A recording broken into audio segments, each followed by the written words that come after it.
The wind howls like a chorus of ancient spirits, racing across an endless sea of snow. This is a land where time itself seems to freeze, where silence is so complete, it hums. The northern wilderness of Canada, vast, merciless, and beautiful beyond reason. From the peaks of the Yukon to the frozen arteries of the Northwest Territories, from the shadowed boreal forests of Manitoba to the stark tundra of Nunavut.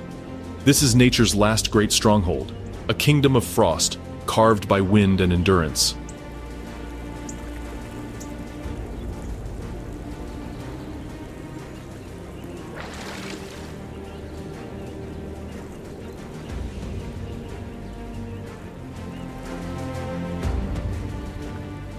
The cold here is no mere temperature. It's a living thing. It creeps, it whispers, it devours. It seeps through fur, feather, and flesh alike, testing every life that dares to endure. Each gust of wind feels like a challenge, a reminder that survival here is never guaranteed.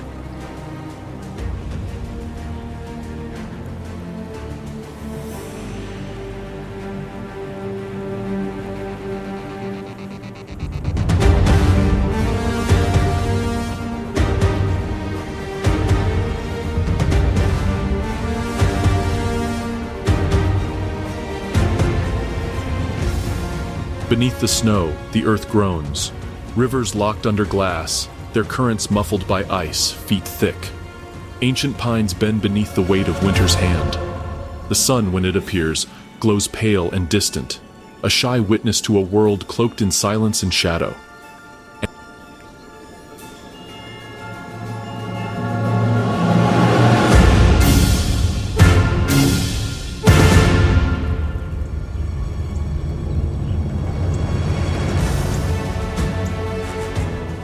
And yet, against all odds, life stirs.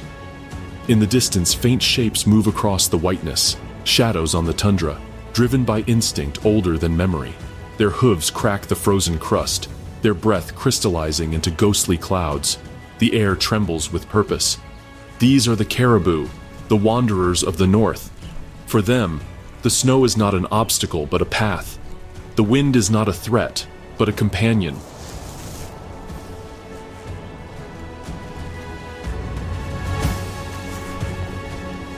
They march through blizzards and silence alike, tracing the same ancient routes their ancestors have followed for thousands of years. Above them, a storm brews, black clouds churning like a living ocean, swallowing mountains and sky alike. The temperature plummets, the wind turns feral, yet the herd does not stop. Not for hunger, not for fear, not for anything. Because in this frozen realm, motion means survival.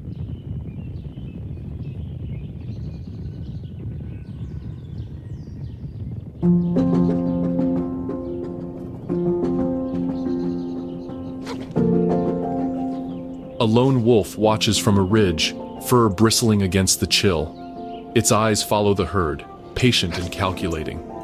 Somewhere beneath the snow, a fox listens for the faint rustle of a vole. A snowy owl opens its wings, rising into the pale sky like a silent phantom. Every creature here, predator or prey, is bound by the same law: adapt, endure, or perish. This is not merely winter, it is a trial. A world where even the smallest heartbeat defies extinction with every breath it takes. The wind screams again, shaking the horizon, and the land answers with silence. Cold, eternal, unyielding. Welcome to the Canadian North, where only the strongest hearts survive. Here, the year is divided not by months, but by extremes. The Canadian North knows no gentle seasons, only transformation. When summer comes, it does not arrive quietly. The midnight sun rises and refuses to set, painting the tundra in gold and fire for weeks on end. The rivers burst from their icy prisons, flooding the plains with new life. From mosses to mighty spruce, everything drinks greedily from the brief thaw. But just as swiftly as it came, the light dies. Darkness descends like a curtain, swallowing the horizon. The endless daylight gives way to endless night. The sun vanishes for months, and in its place the moon reigns, pale, cold, and distant. Temperatures plummet. The world hardens again. Every creature, every heartbeat braces for the long silence to come. This is a land of contradiction, of beauty and brutality locked in eternal balance. Under the ghostly glow of the aurora, wolves move through the snow like living shadows. Their breath steams in the cold, their eyes glinting with hunger and intelligence. Each step is measured, silent, a choreography of survival. They can smell prey over miles of wind, their bodies honed by the demands of a land that forgives nothing. And there, among the skeletal trees, stands a moose, colossal and still. Frost clings to its thick coat like silver dust. Its ears twitch at the faint crunch of snow, danger nearby. A mother moose guards her calf, muscles tense, knowing that silence is not safe. In this kingdom, even the air feels watchful.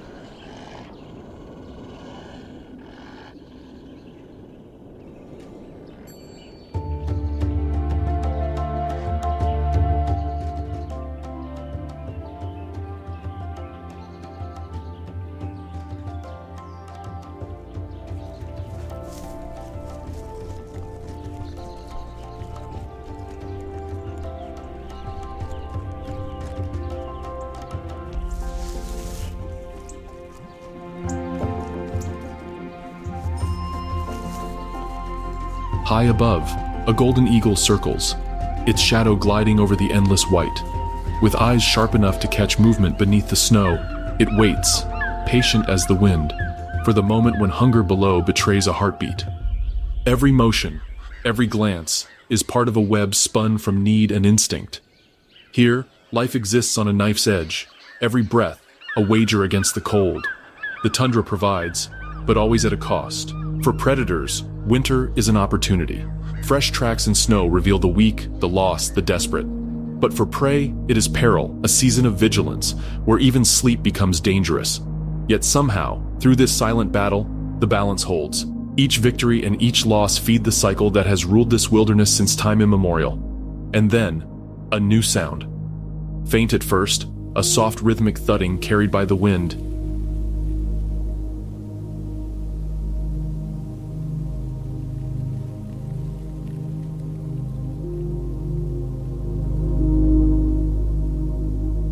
Then louder, stronger, until the snow itself seems to tremble. Across the horizon, a dark line forms. It moves, slowly at first, then with gathering power, thousands upon thousands of hooves, rising like a living tide. The caribou have returned. Their arrival marks a turning point, the heartbeat of the north resuming its ancient rhythm. Through ice storms and endless nights, through hunger and pursuit, they march. A migration older than history itself.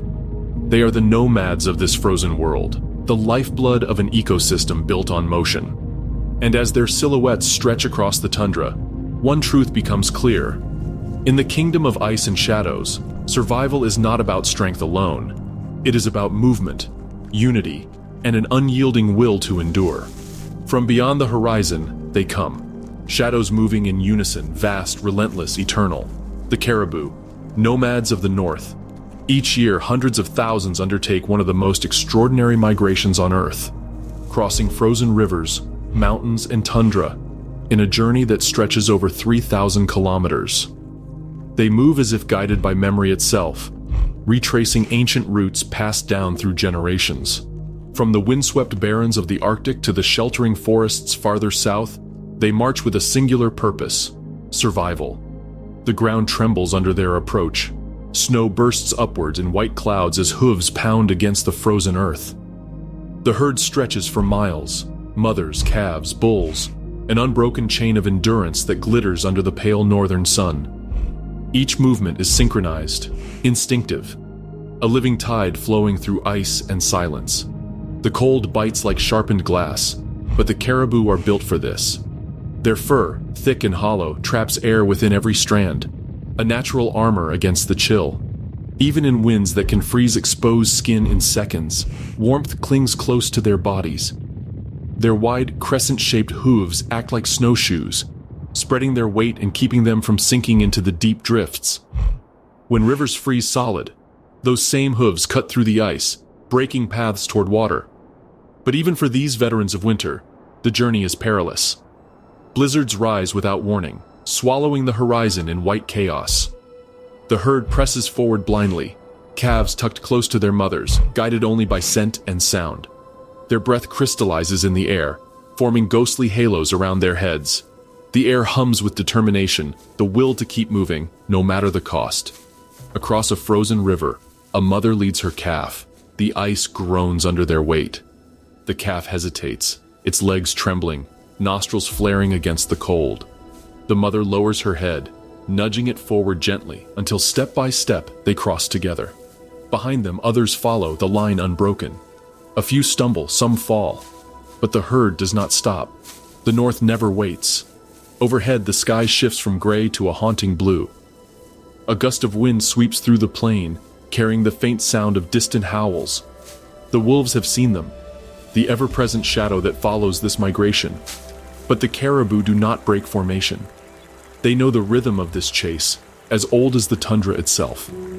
Each stride is a gamble with the elements, every mile a test of endurance. Yet in this frozen land, the caribou are not merely survivors. They are sculptors of the north itself.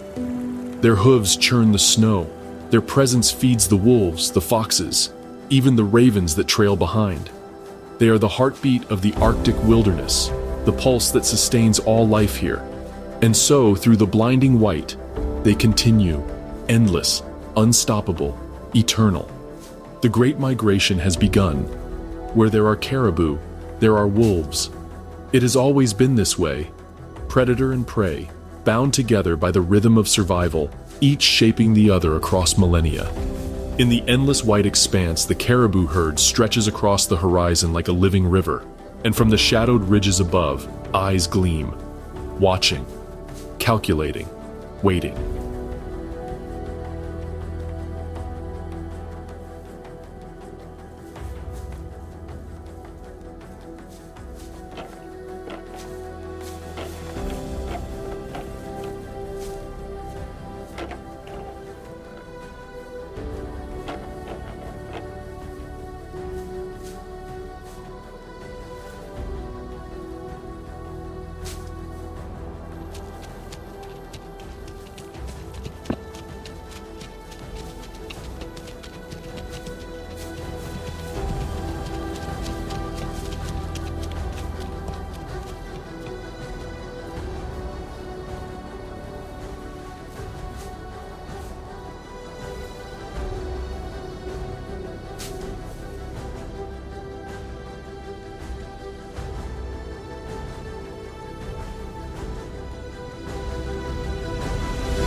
The timber wolves of the Canadian North are not reckless hunters.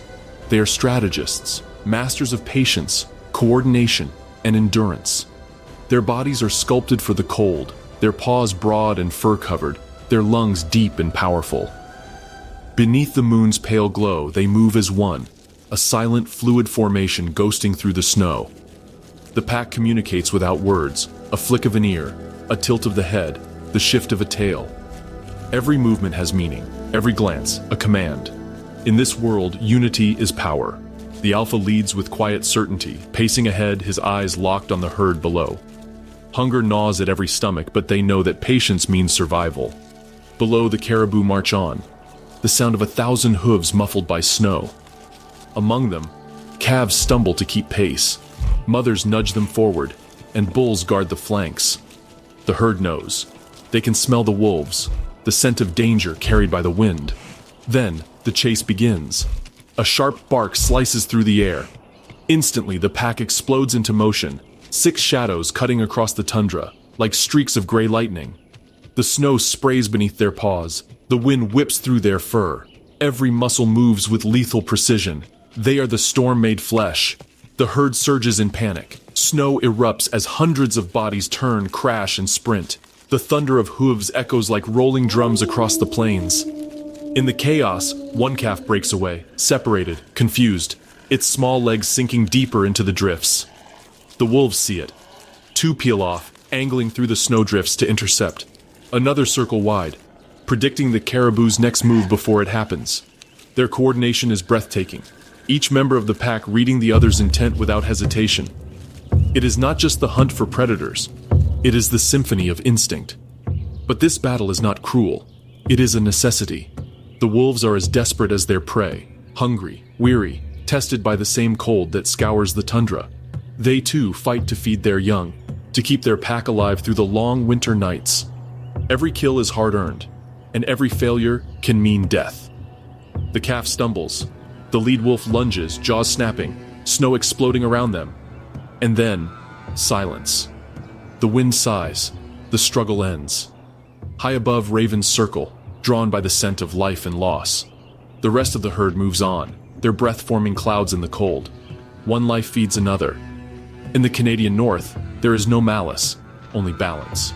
Predator and prey, both bound to the same law, the unyielding demand to endure. In the frozen silence of the Arctic spring, a miracle unfolds. Across the vast tundra, the caribou herds have reached their destination, the calving grounds. After hundreds of miles through snow and wind, the mothers finally stop. This is the moment they've been moving toward all along, the fragile heartbeat of renewal.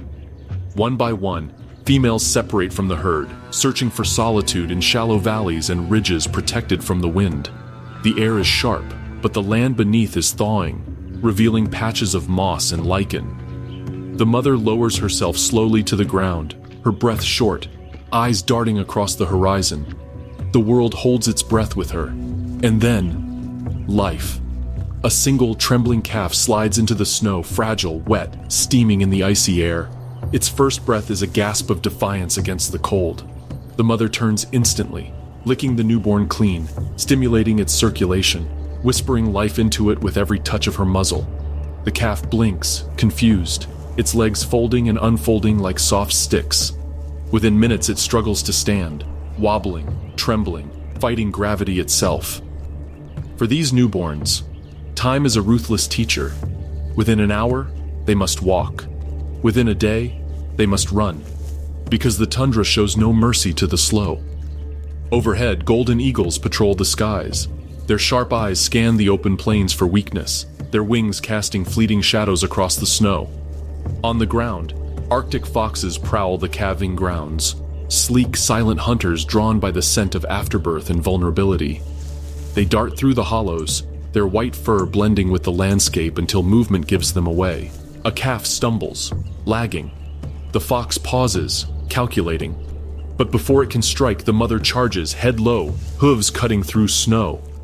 The fox darts away, quick as lightning.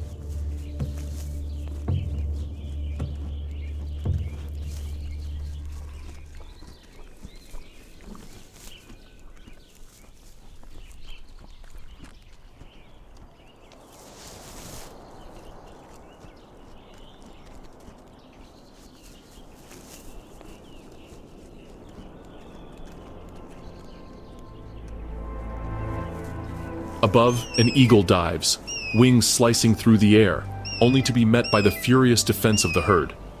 They form a moving wall, mothers surrounding their young, antlers outward, defiance shimmering in their eyes.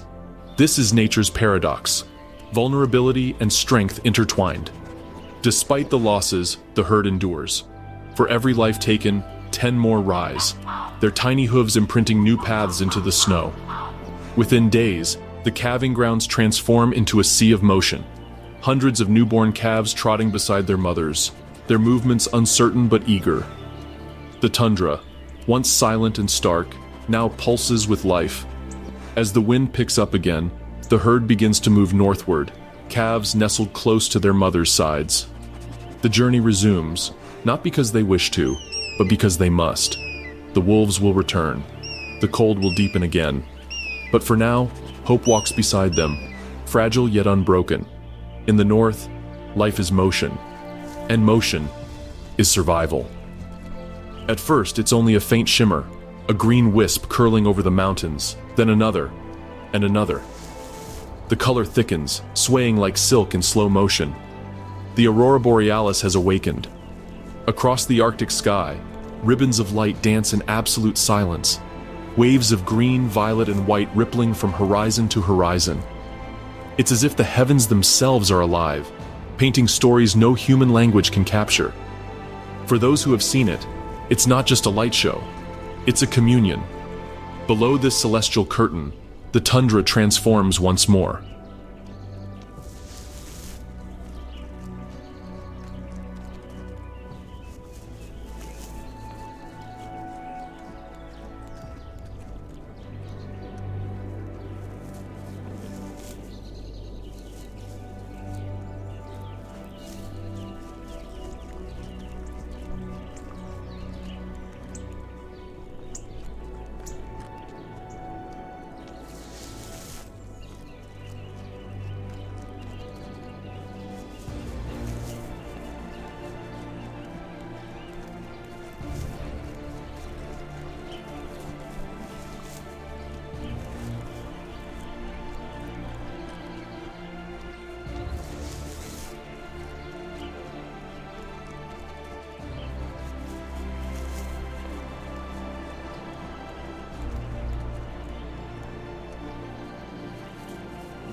Night here isn't lifeless. It hums with quiet motion, with the soft thud of paws and the whisper of wings. Out from their dens come the Arctic foxes, their white coats glowing faintly under the green sky. They pause, listening. Every sound matters now. A shifting snowflake, a heartbeat beneath the frost. Hunger sharpens their senses. A fox crouches low, nose twitching. Ahead, an Arctic hare grazes on frozen moss, unaware of the danger. The fox moves like a ghost, silent, fluid, stalking through the snow illuminated by the aurora's glow.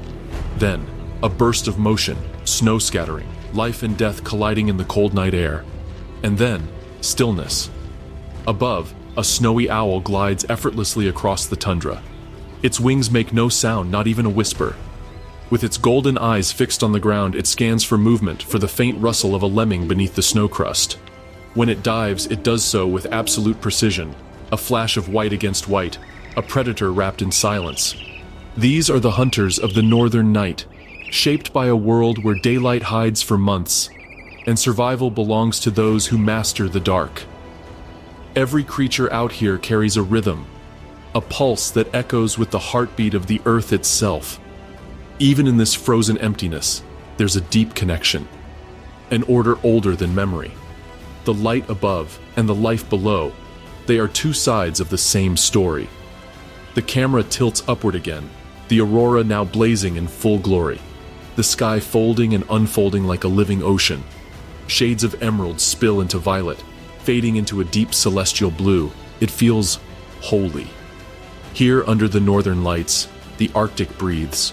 Every flicker of color, every flutter of wings, every paw print in the snow, they all speak the same quiet truth, that even in the coldest corners of the earth, life refuses to fade.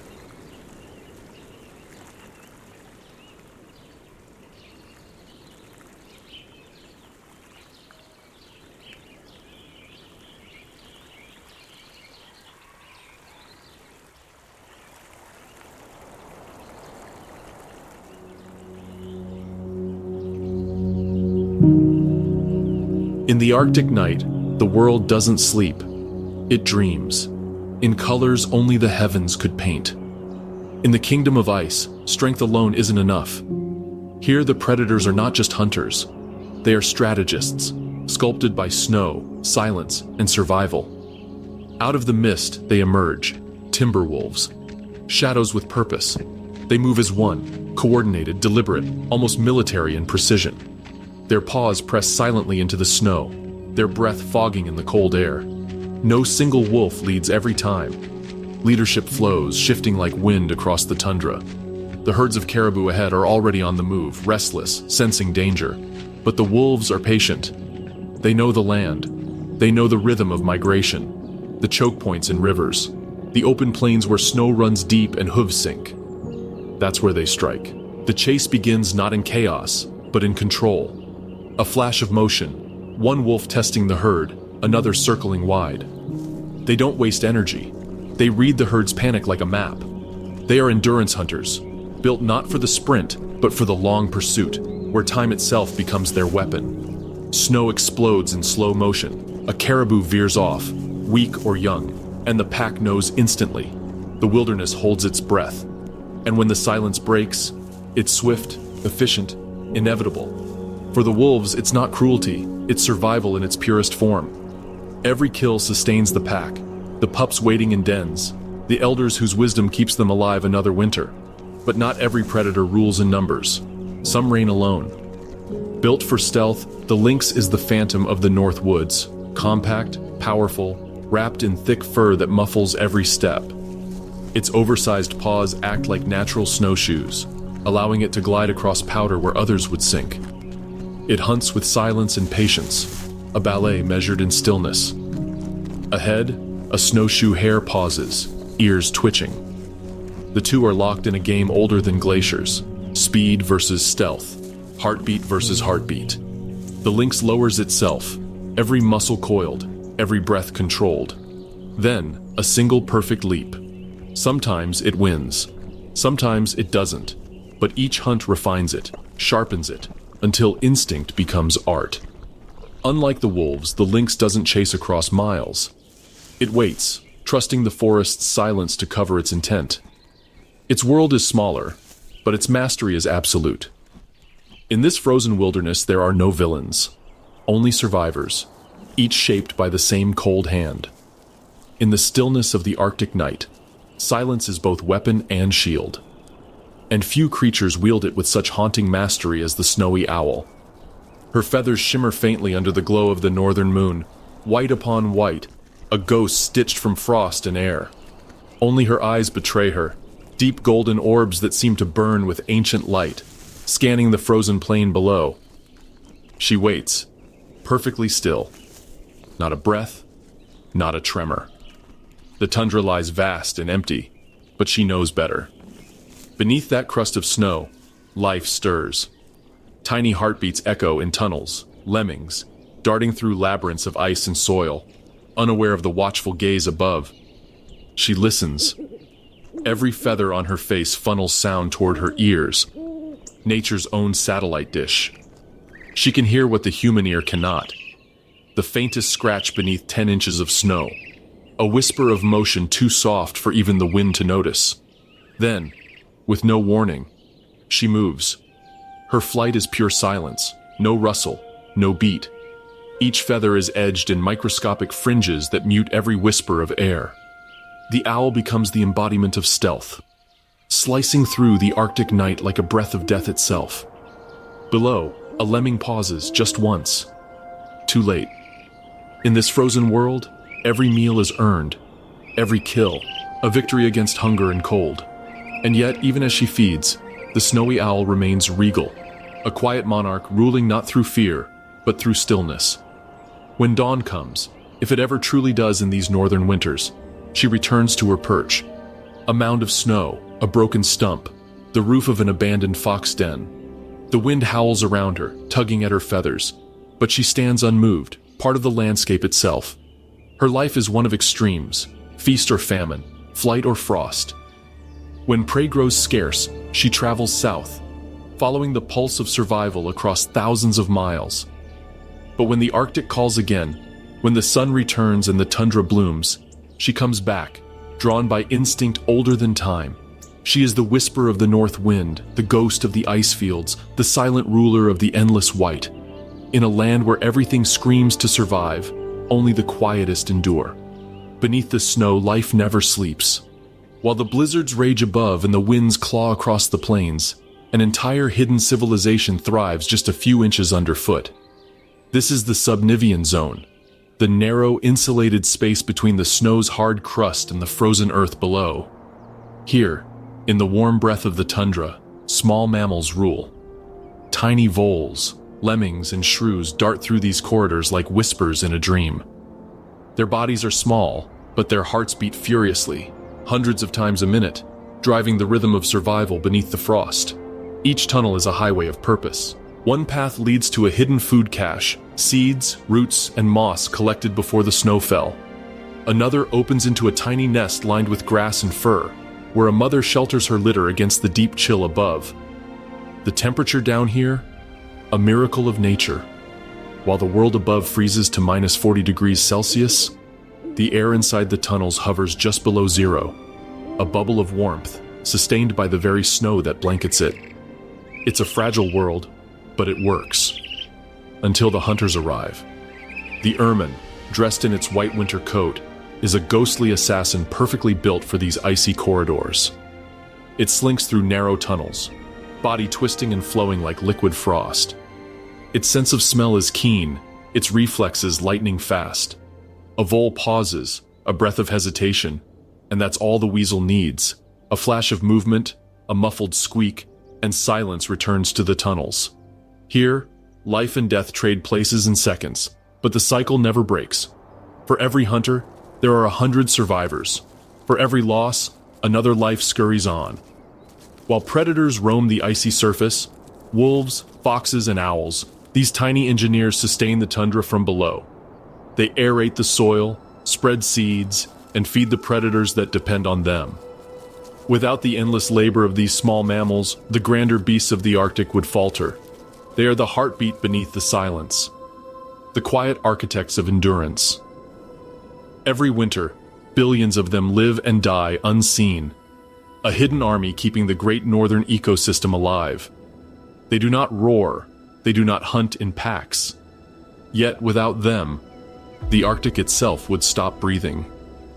As the last days of autumn fade into the white silence of winter, the giants of the north begin their slow retreat. The grizzly and the black bear, titans of the wilderness, prepare for their longest and most sacred ritual, the sleep that defies the cold. For months, they have lived in feast mode, gorging on berries, roots, and fat-laden fish. Every bite, every mouthful of flesh or fruit is transformed into energy, stored deep within layers of fat that will sustain them through the coming famine. The bears know, instinct whispers through their blood, that soon the rivers will freeze, the forests will fall silent, and food will vanish beneath the snow. So they eat without restraint, driven by a hunger as old as time itself. Their pace slows as the temperature drops. The world dims, and their massive hearts begin to beat more slowly, not from exhaustion, but from transition. They are crossing the line between waking and dreaming. Each bear chooses its sanctuary with care, a hollow log, a burrow beneath tangled roots, or a den carved into the side of a hill. Here, they build their refuge lined with leaves, grass, and the scent of earth, a cradle for months of stillness. Snow begins to fall. The flakes gather quietly at the den's entrance, layer upon layer, until the outside world disappears. Inside, the bear curls in on itself, nose tucked beneath its paw. Its breathing slows, deep, rhythmic, gentle. The heart, once thundering with the chase, now beats just a few times each minute. Body temperature drops, hunger fades, and the boundary between life and death softens. In this suspended state, months will pass. Outside, blizzards rage, wolves hunt, the northern lights shimmer, but within the den there is only peace. For the mother bear, this is also the season of birth. In the stillness of midwinter, tiny cubs, blind, helpless, barely larger than a squirrel, emerge into the warmth of their mother's fur. They will nurse and grow in darkness, unaware of the frozen storms above. When spring returns, when sunlight finally spills across the snow once more, she will rise, thinner, slower, but alive. She will push through the snowdrift, cubs at her side, and the great circle will begin again. In the deep silence of winter, while the north holds its breath, the bear dreams of rivers, of berries, of life waiting to bloom again. In the heart of the Canadian wilderness, rivers never truly die. They only sleep, wrapped beneath a blanket of ice so thick it could bear the weight of a moose, or the silence of winter itself. What looks lifeless from above hums quietly with survival beneath. Here, fish endure the cold that would freeze most hearts. Arctic grayling, northern pike, and burbot drift slowly through the darkness, their metabolism slowed to a ghostly crawl. They move as if in a dream, gills pulsing, eyes unblinking, waiting for spring's thaw. Each breath is precious, each flick of the fin is measured. They live by conserving, not by fighting. Above them, the ice glows faintly in the dim winter sun. Below, a beaver lodge stands strong, a dome of sticks and mud, sealed tight against the storm. Inside, a small chamber lined with wood shavings holds warmth, safety, and family. The beavers built it before the river froze, working tirelessly through autumn to gather branches and logs. Their sharp teeth cut through willow and birch. Their webbed tails slap warnings across the water when predators draw near. Now they live off the food stores buried nearby, branches wedged under the ice, ready to be pulled into the lodge one by one.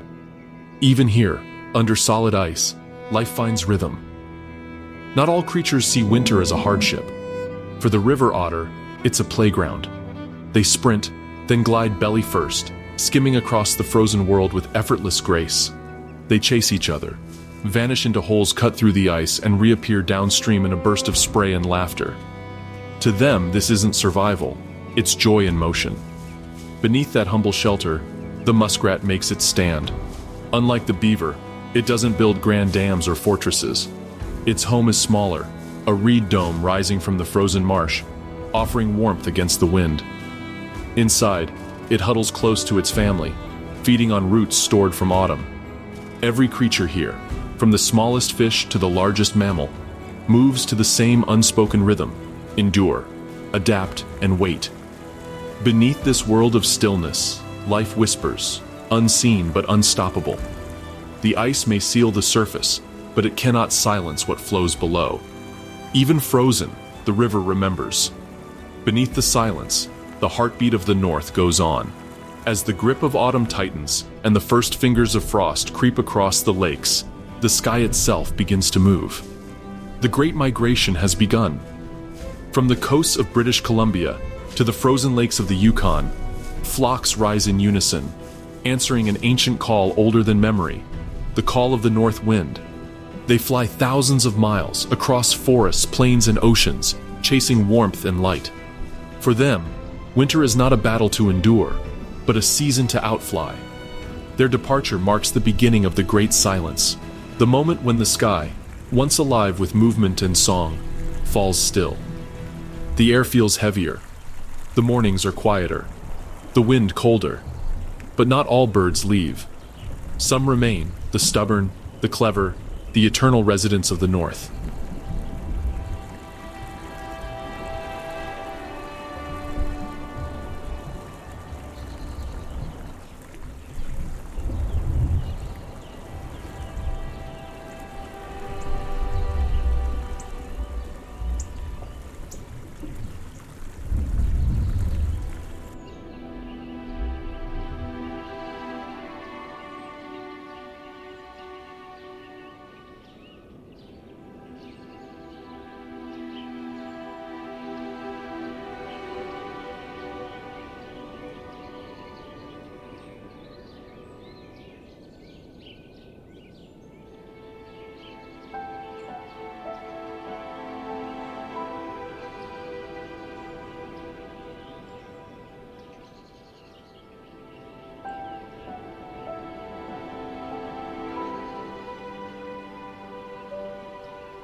The raven, black as midnight, thrives where others flee. Intelligent, opportunistic, it feasts on anything, scraps from wolf kills, frozen berries, even the remains left by the storms. Its deep croak breaks the silence, echoing through the endless white. In the frozen world, it becomes both scavenger and storyteller, a symbol of wit in a land that rewards the cunning. The ptarmigan changes with the seasons, its brown summer feathers giving way to pure white plumage, a perfect disguise against predators. Each step it takes leaves only the faintest imprint, vanishing in the wind. When the storms howl, it burrows deep beneath the snow, carving out a tiny shelter where it can wait out the blizzard, heart beating softly beneath the drifts. And then there's the owl, master of stillness. When the sun vanishes for weeks, it hunts by moonlight, or by none at all, listening for the faintest stir beneath the snow. Its wings make no sound. Its patience knows no end. These are the birds that choose endurance over escape. They are the keepers of winter's secret, that even in absence life persists. As weeks pass, the solstice arrives, the longest night of the year. The world feels paused, as if holding its breath. Then, slowly, the light begins to return. The first sunrise glimmers across the snow, faint but real. Ravens call again. Shadows shorten. The cold remains, but beneath it, the promise of renewal stirs. The north wind calls them away, but always it calls them home again. This is the heart of winter, the hardest time. The point when even the land itself seems to hold its breath. The rivers have turned to ice, the forest stands silent, and the wind moves like a living thing, sharp, relentless, whispering across the snow. Here, survival is stripped to its rawest form. Every step costs energy, every breath, heat. Food lies buried beneath a crust of ice, hidden in a frozen world that gives nothing easily.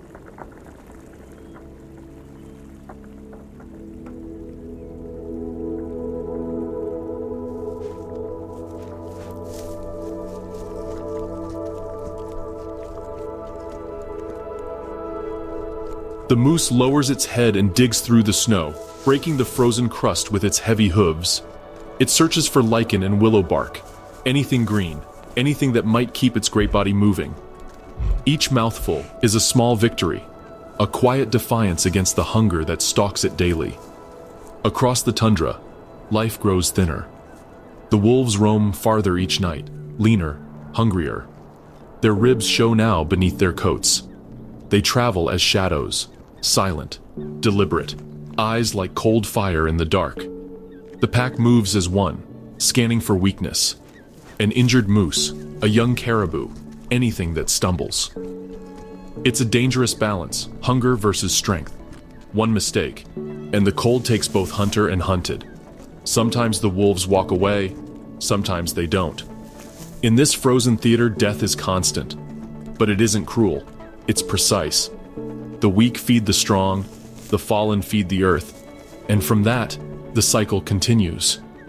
Yet, amid the silence, there's a pulse, faint, steady, alive. The moose keeps moving. The wolves keep hunting. Even the smallest creatures, voles beneath the snow, foxes prowling at dusk, continue their quiet rhythm of life. Every heartbeat, every step, is an act of resistance. This is the season that separates endurance from surrender, where every living thing must prove it deserves to last until the thaw. The cold remains unbroken, but the light has begun to grow. And in that light, you can almost feel it, the slow stirring of hope, buried deep beneath the snow. In the heart of winter, survival isn't about strength. It's about the will to keep moving when everything tells you to stop. In the frozen wilderness, a shape moves between the trees, silent, immense, and alone. This is the moose, the shadow of the forest. A creature so powerful, so perfectly built for survival, that it seems sculpted from the land itself. Standing over 2 meters tall, with antlers that can span wider than a man's arms, the moose is both majestic and mysterious. It moves with a kind of ancient patience, deliberate, unhurried, almost regal. Through the long winter, it roams the forest, foraging for willow, birch, and aspen twigs, anything it can strip bare. Every movement is calculated, Every breath is measured.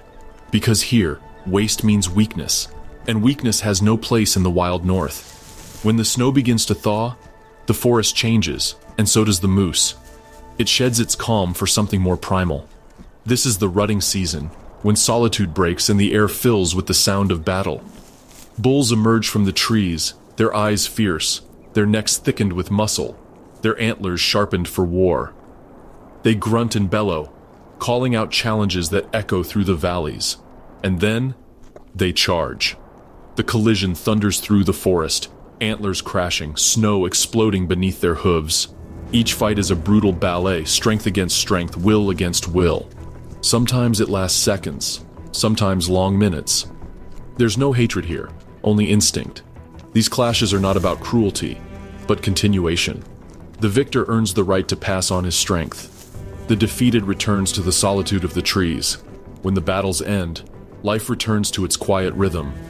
The bulls shed their antlers, dropping them like crowns into the snow, and once more the forest belongs to silence. Each antler left behind tells a story of struggle, endurance, and the raw will to exist. In the frozen wilderness, the moose remains, towering, patient, and unbroken. A living monument to survival. A reminder that even in a world of ice and shadow, there is grace in solitude, and power in simply standing tall. In this frozen expanse, beauty wears a coat of white. Small, swift, and endlessly clever, this is the Arctic fox. A creature of contradictions, delicate yet deadly, playful yet precise. It's hard not to admire them. Each step they take seems weightless, leaving only the faintest print behind. Their paws are fur-lined snowshoes, built for a life few could endure. But what truly makes them masters of survival is their shape-shifting beauty. In winter, their fur turns pure white, blending perfectly into the snowfields, a ghost of the tundra. When the ice retreats and summer returns, their coat darkens to soft gray or silver brown, letting them vanish among the rocks and scrub. Camouflage is not vanity here. It's life itself. Its hearing is extraordinary. From beneath nearly a meter of snow, the fox can hear the faint scurry of a vole or lemming, a whisper of movement in the deep freeze. For a moment, time stops. Then whoomp! It dives headfirst into the snow, vanishing completely, tail sticking out like a plume of frost. A second later, it re-emerges, triumphant, with a struggling meal in its jaws. A perfect hunter, wrapped in innocence. But even hunters seek warmth. Beneath the snow, in tunnels carved by wind and will, lies the heart of the Arctic fox's world, the den. Here, life softens. A mated pair sleeps close, their bodies intertwined, fur brushing fur. Their breath mingles in the cold air, a quiet rhythm of trust and endurance.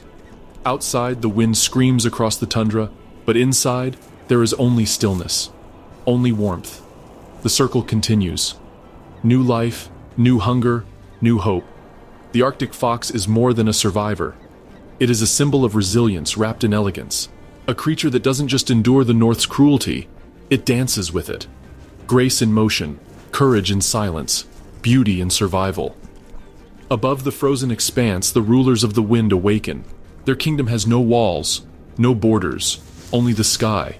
Here, dominance is measured not in size, but in precision, patience, and the art of the strike. The golden eagle, broad-winged and unflinching, soars above the tundra like a monarch surveying its realm. Every beat of its wings sends ripples through the icy air. Its feathers shimmer bronze in the faint sunlight, a flash of fire against an ocean of white. Those eyes, they see everything.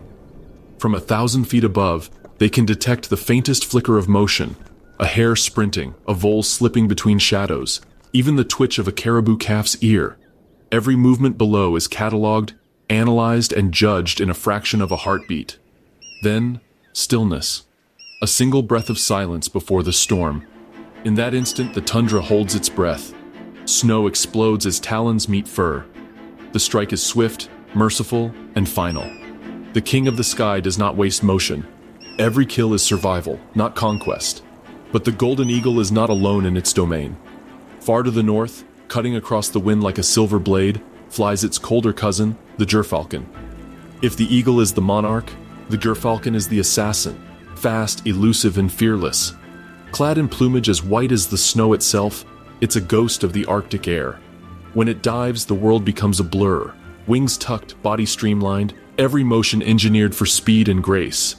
It chases ptarmigans and ducks across frozen lakes, twisting and rolling through the air in breathtaking aerial duels. One misstep means starvation. One strike means survival. Here, survival is written not on the ground, but across the sky.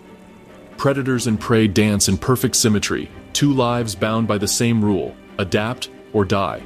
Even in death, the work of these winged hunters continues. The carcass of their prey feeds foxes, ravens, and wolves. Nothing is wasted in this cycle. Every feather, every bone returns to the land that gave it. They are not villains of this frozen kingdom.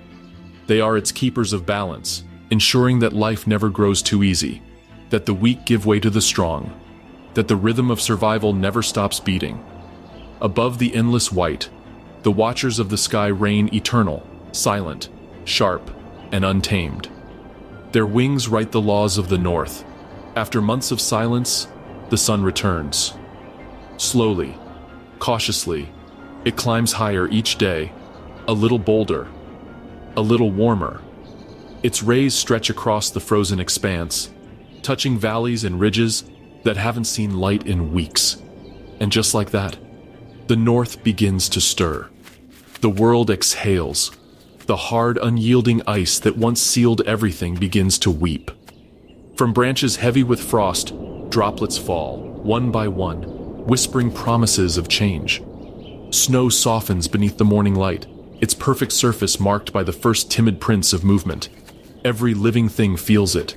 The shift, the pulse, the subtle hum of awakening. Instinct whispers in every creature's bones. It's time.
The caribou, weary from the long sleep of midwinter, begin to gather once more. Their hooves stamp into softening snow, breaking the crust that once held them hostage. Mothers nudge their calves upright. Young bulls test their strength in playful clashes. It is not migration yet, not fully, but the stirrings of something ancient, something irresistible. The wolves watch from afar, lean and cautious. Hunger has made them ghosts of themselves, yet their eyes still gleam with determination. They know what this means: movement. And movement means opportunity.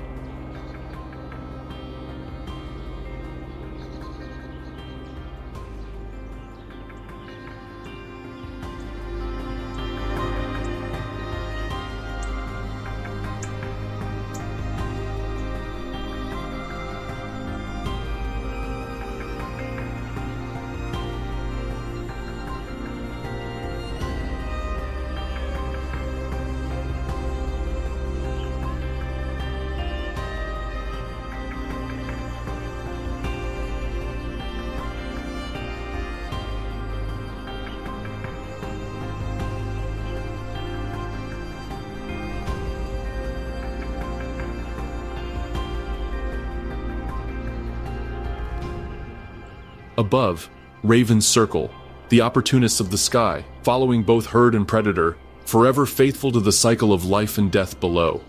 The frozen rivers begin to groan under their own weight.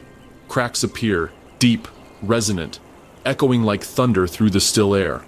Water, unseen for half a year, bursts free, tumbling over stone and ice alike. The music of life returns. Beavers emerge cautiously from their lodges, repairing dams battered by the long frost. Muskrats swim through slushy channels, their movements carving paths between thawing reeds. And beneath the snow, voles and lemmings dart through melting tunnels, busy once again with the endless work of living. Even the smallest creatures prepare for transformation. The hare's coat sheds its winter ghostliness. Soon it will blend not with snow, but with earth and brush. The north is a land of endurance, but it is also a land of faith. The faith that light will always return, no matter how long the dark. Every creature, every whisper of wind, every glimmer of melting ice holds the same message. Life begins again. The air hums with anticipation. The long night is over. The world awakens to the call of the sun, and the great migration is ready to begin once more. Winter breaks, not with violence but with surrender. For months the land has been locked in silence. Rivers frozen, trees brittle, soil sealed beneath meters of snow. But now the ice begins to fracture, singing its final song. A symphony of cracking, shifting, and sighing fills the air as the great thaw begins. Each drop feeds another. Each rivulet becomes a stream. Each stream joins a river that roars with new strength, surging through the valleys like veins reawakening in a giant's body. The world that once slept beneath frost begins to breathe again. Life, once hidden, begins to emerge. Tiny shoots of Arctic willow push through the damp soil, defiant and green. Lichens that clung to rocks all winter now glisten with moisture. Soon a flood of color will sweep across the tundra. Mosses, sedges, and wildflowers, painting the land in yellows, purples, and soft pinks. And with the melting of ice comes the return of movement. From beneath the thawing rivers, schools of Arctic char and grayling stir. They have survived the long freeze, suspended in darkness, waiting for the first pulse of warmth. Now they rise, flashing silver beneath the surface, beginning their upstream journey to spawning grounds untouched since the last melt. Above, the air buzzes, faintly at first, then with rising intensity. Insects, midges, flies, and mosquitoes fill the air, emerging from the thawed soil in numbers beyond counting. To some, they're a nuisance. To the wildlife of the north, their salvation. For caribou, birds, and fish alike, this explosion of life is the fuel of survival. They feel it, the pull of the season.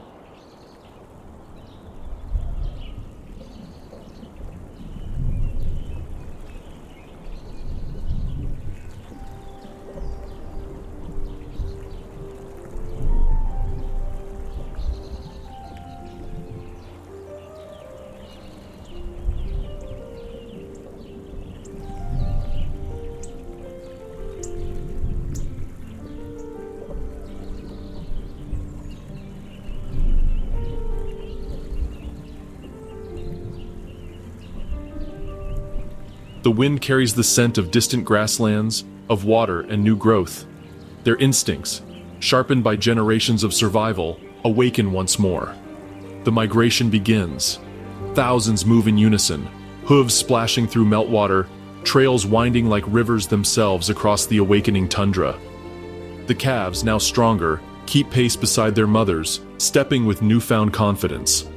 The elders lead the way, their memories guiding them across lands they've walked 100 times before.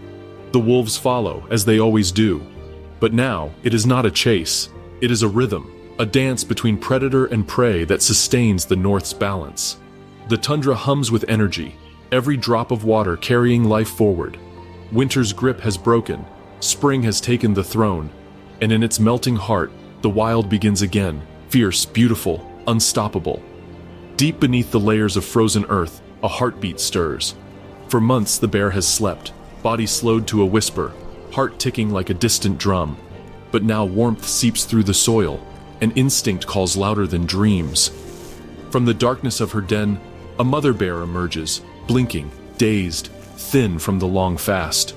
Her fur, matted from the long sleep, glows faintly golden in the newborn sunlight. Behind her, two tiny cubs stumble into the world for the first time, their steps clumsy and uncertain. The air is sharp, filled with the scent of thawing earth and wet pine. For the cubs, this is the first breath of life beyond the womb's warmth, a shock of cold, color, and sound. Every step she takes is deliberate. She pauses often, nose lifted to the wind, reading the world like a book written in scent. She knows danger still lingers: wolves, starvation, even the unpredictable weather of the early thaw. But for now, her mission is simple: find food and teach survival. The cubs tumble through the snow, playful, unaware of how fragile their lives are. Their small roars echo faintly, swallowed by the vast wilderness. But for the mother, each sound is a promise, a continuation of her lineage, a spark of endurance passed down through generations. The forest around them is alive again.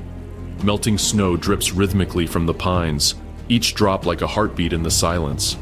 Ravens caw overhead, signaling the changing season. The scent of early plants and thawed roots fills the air. The mother lowers her head, pawing at the ground. She digs through the damp earth, uncovering remnants of roots, insects, and shoots. The first meal after months of sleep. It isn't much, but it's enough. Enough to remind her body that it's time to live again. As the day warms, she lies down beside her cubs, their small bodies pressed against her for warmth. The light of the sun flickers through the trees, painting them in gold. Around them, the wilderness hums, rivers running, birds returning, wind whispering through awakening leaves. For a moment, the vast north feels gentle. The same land that froze, starved, and tested all life through endless months of darkness now offers renewal.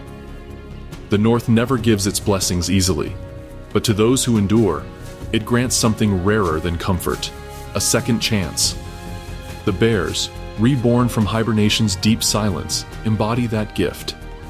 They are the pulse of spring made flesh, soft, fierce, eternal. The awakening has begun. The sun has returned, high and strong, spilling gold across the tundra. What was once a world of white and silence now hums with life, loud, restless, and reborn. Tiny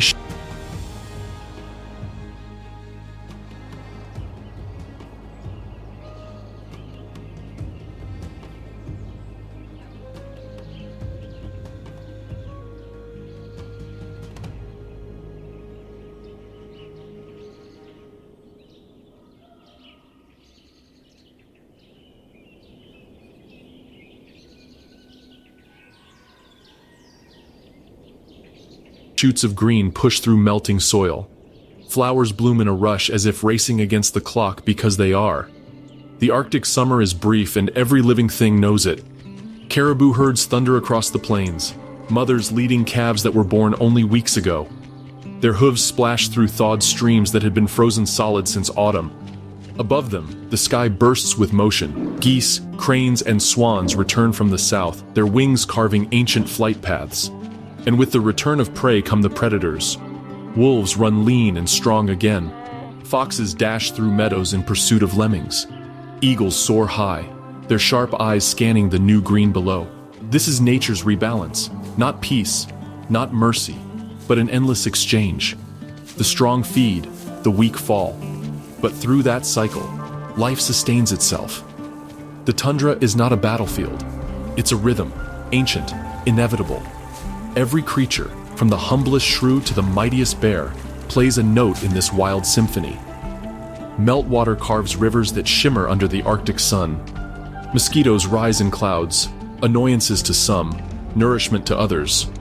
The salmon return, silver flashes surging upstream. Even the soil awakens, rich with the scent of thaw and growth. For a fleeting moment, the land that endured months of darkness glows with color and vitality. Fireweed and Arctic poppies sway in the breeze. Butterflies drift lazily through beams of sunlight. It is beautiful, but it will not last long. Already the days grow longer still. The snowfields retreat, but soon the wheel will turn again. The warmth will fade, and once more the winds of the north will whisper across the tundra, carrying the promise or the warning of another winter.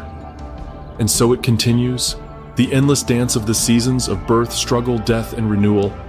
In this fragile balance, life endures not despite the cold,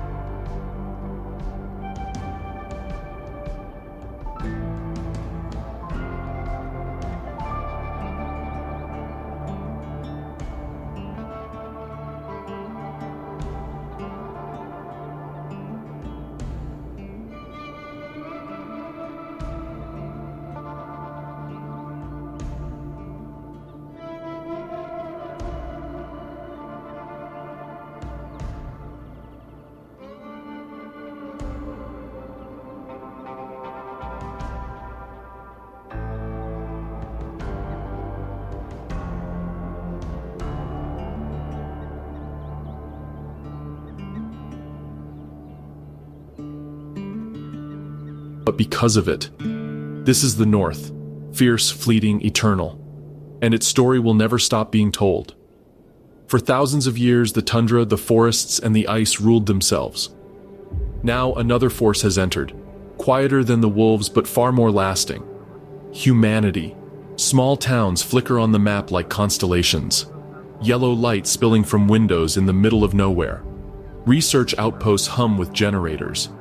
Highways cut thin gray lines across the endless white, carrying trucks loaded with food, fuel, and hope, and sometimes the price of progress. In northern Canada, towns like Churchill, Inuvik, and Yellowknife stand as outposts between civilization and the wild. Here, humans and nature live side by side, but never truly together. Polar bears wander too close to settlements. Moose graze along roadsides. Ravens, ever the opportunists, scavenge behind gas stations and dumpsters, adapting faster than most species ever could. But not all creatures can adapt. Caribou herds that once migrated freely now find their ancient routes interrupted by pipelines, mines, and the constant roar of machines. Logging thins out forests once used for cover. Open pit mining scars the tundra's surface, leaving behind craters and chemical runoffs that leach into rivers. Yet humanity's presence isn't just destruction, it's observation. Scientists endure months of isolation to study permafrost, climate change, and the delicate heartbeat of these ecosystems. Their instruments hum quietly in the snow, gathering the whispers of a warming earth. They track migrations, measure glacial melt, and watch the North's transformation, not from afar, but from within. Because the truth is simple, the Arctic doesn't need us, but we need it. It's ice that regulates the planet's temperature. Its forests breathe for all of us. Its animals, fierce, fragile, and ancient, remind us of what endurance truly means. Still, our touch lingers, a trail of exhaust drifting across a frozen plain. Oil rigs reflect sunlight like metal skeletons, power lines slicing through spruce and pine. And yet even here life finds a way. Foxes den beneath abandoned cabins. Ptarmigans nest near airstrips. The wilderness bends but does not break. In the northern night, the aurora still dances above it all, green and violet waves across the sky, indifferent to what happens below. And for those who live here, trappers, scientists, truckers, and families, the relationship with the land is one of awe and necessity.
They know its beauty, and they know its fury. The human presence in the north is not yet dominant. It's a fragile coexistence, a footprint in the snow that will melt when the sun returns. But when the ice gives way for good, what will rise in its place? From above, the Arctic still looks eternal, white, pure, untouched. But zoom in closer, and the illusion starts to crack. Every year, the ice forms later and melts sooner. Permafrost, once frozen solid for millennia, begins to sag and ooze like wet earth. Rivers twist into new paths as the ground beneath them collapses. The landscape, once anchored in frost, is shifting, alive, but unstable. In the last few decades, the North has warmed nearly 4 times faster than the rest of the planet. This isn't a slow change, it's an acceleration, a race between nature and time. Caribou, the nomads of the tundra, are losing their rhythm. Migration paths that guided them for thousands of years are breaking apart. Frozen rivers, once safe to cross, now crack under their weight. Calving grounds flood, food grows scarcer. Across Canada, once mighty herds from the Porcupine to the Bathurst are in free fall. Some have declined by up to 80% in just a few decades. Their predators, wolves, bears, and eagles, feel the ripple. When prey vanishes, hunger travels fast. The chain of survival unravels. Arctic foxes wander farther north, chasing colder air. Red foxes move in, bigger, stronger, taking over territories once ruled by their smaller cousins. Even the snowy owl, the silent monarch of the ice, follows the lemmings north, only to find there's nowhere left to go. Underneath, a quieter danger stirs. The permafrost, that frozen archive of the planet's past, is thawing, releasing ancient carbon and methane into the atmosphere. Each year, billions of tons escape, amplifying the very heat that caused it. A loop that feeds itself. From the Yukon to Nunavut, field researchers track this unraveling in real time. Their instruments blink red in the twilight, recording temperatures no one expected to see this soon. In interviews, voices crack not from cold, but from disbelief. "We thought we had another 50 years, one says. Turns out we don't. The North is changing. Not just its seasons, but its soul. What once was a cycle of freeze and thaw, life and death, is turning into something else entirely. The rhythm that shaped this kingdom of ice is faltering. And as the snow melts earlier, the rivers flood harder, and the storms hit faster, one truth becomes clear. No creature, not even the caribou or the wolf, can outrun the warming wind. The Arctic has always been a place of extremes, but now, the greatest force reshaping it is us. For centuries, the North has been a place of endurance, but now it's also becoming a place of resistance, a last frontier, not of conquest, but of care. Across Canada's Arctic and subarctic, a quiet army is rising. Not soldiers, but scientists, rangers, and indigenous guardians. They are the stewards of the frozen world, working to keep balance in a land where every life depends on another.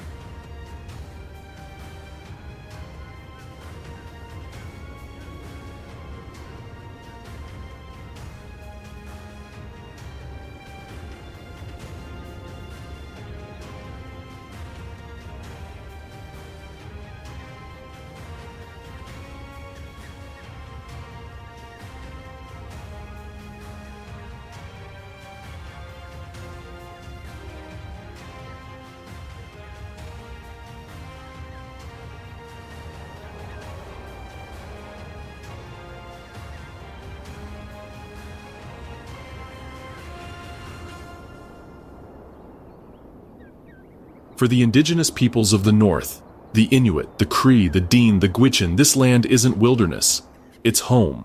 And their knowledge, passed down through stories, songs, and seasons, carries a wisdom no satellite can capture. When the caribou paths shifted, they were the first to notice. When the ice grew thinner, they read it in the stars and in the wind. Their traditions aren't relics of the past, they're living maps of survival. Through partnerships between indigenous councils and conservation scientists, vast new protected zones have emerged. In the Yukon, the Peel watershed, one of the largest intact ecosystems left on Earth, was safeguarded after years of indigenous-led advocacy. In Nunavut, the Talurutiup Imanga National Marine Conservation Area now protects nearly 110,000 square kilometers of the Arctic Ocean, a sanctuary for narwhals, belugas, and migrating seabirds. And along the migratory routes of the caribou, new wildlife corridors are being established, invisible highways that ensure ancient journeys continue unbroken. In communities like Old Crow and Fort Good Hope, traditional tracking blends with GPS mapping. Elders teach the old ways of reading snowdrifts, animal prints, and sky signs, while young people log data and build digital archives. It's not just conservation, it's a connection across generations. And against the odds, there are victories. The wood bison, once nearly extinct, now roams again in Canada's northern plains. Polar bear populations in several regions show signs of stabilization, thanks to reduced hunting and better monitoring. Even the barren ground caribou, though still in danger, have shown small but promising rebounds in protected areas. Each success is fragile, yet powerful, proof that nature, when given space and respect, can heal. Here at the top of the world, conservation isn't a slogan, it's survival. It's a covenant between those who walk on two legs and those who run, fly, and crawl across the snow. Every act of preservation, every migration corridor, every research outpost, every story told by firelight becomes a thread in a larger weave, a tapestry of hope stretching across the tundra. In the heart of this frozen land, the animals still march to rhythms older than memory. Caribou still cross the tundra, wolves still sing to the moon, and the northern lights still dance across the heavens, ageless, untamed, indifferent. But how much longer will they walk unshadowed by us? Because even here, in the farthest reaches of the Canadian wilderness, the human echo grows louder. The ice groans beneath our warming skies. The rivers run faster, not from the joy of spring, but from the fever of the earth. And the wind that once carried only snow and silence now carries the hum of engines, the pulse of power lines, the whisper of change. We've measured, mapped, and mined this land, chasing the promise of progress. But every road we build, every forest we fell, leaves a scar that snow cannot heal. And yet, the wilderness endures, battered, yes, but breathing still. Because this land remembers. It remembers the footfalls of ancestors who lived with reverence, not dominance. It remembers balance, the sacred exchange between hunter and hunted, giver and taker. And perhaps, if we listen closely enough, we can remember too. There is still time to choose what kind of footprint we leave. Not one of conquest, but of care. Not one that silences, but one that listens. For the North will endure, with or without us. But if we wish to remain part of its story, then we must learn once more to walk softly across the snow. But what do you think? Let us know in the comments below. And if this journey through the frozen wild got you feeling something, don't miss our deep dive into Alaska's salmon migration.